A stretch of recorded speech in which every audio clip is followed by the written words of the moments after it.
Hello दोस्तों, राधे राधे। हमारे YouTube channel में आप लोग का स्वागत है। तो आइए आप लोग को सुनाते हैं विवाह गीत। अगर हमारे विवाह गीत आप लोग को पसंद आए दोस्तों, तो प्लीज हमारे चैनल को लाइक करना, सब्सक्राइब करना और कमेंट बताना कि आप लोग को ये विवाह गीत कैसा लगा। तो आइए दोस्तों आप लोग को सुन।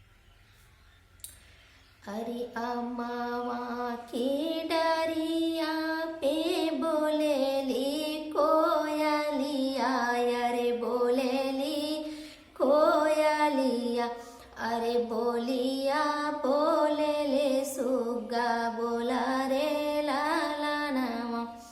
अरे अम्मावा की डरिया पे बोलेली कोयलिया, अरे बोलेली कोयलिया, अरे सुगना बोलेली ठगी बोला रे लाला नामा।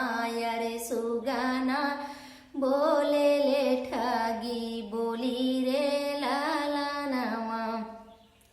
अरे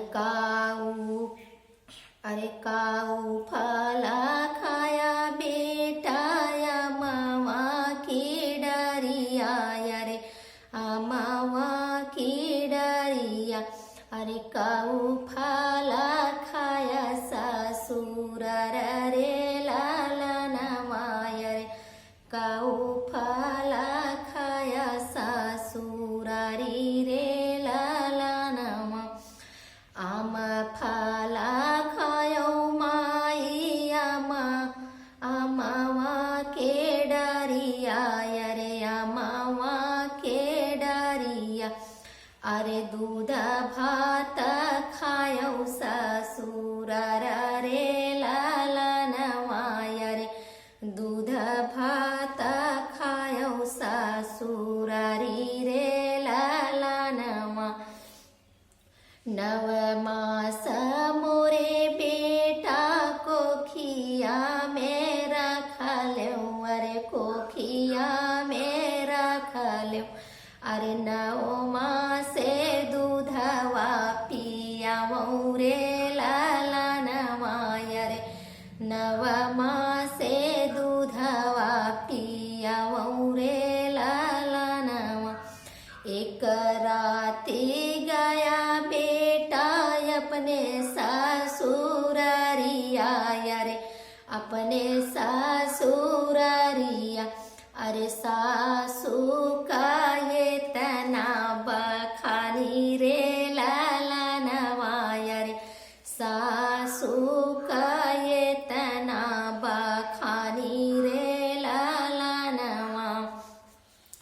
तोहरी बड़ाई माई ओही दीना करबई, अरे एक दीना करब, अरे जेही दीना बियही घर आउब रे लाला नवा। अरे जाऊ दीना यौबै ससुरारी रे लाला नवा। तोहरी बड़ाई माई एक दीना करबई, अरे ओही दीना करबई, अरे जेही दीना बियही घर लाउ रे लाला नवा। बियाही जे घर लाई आउ रे लाला नवा। तो दोस्तों, अगर हमारे विवाह गीत आप लोग को पसंद आए तो प्लीज हमारे चैनल को लाइक करना, सब्सक्राइब करना और कमेंट बताना कि आप लोग को कैसा लगा।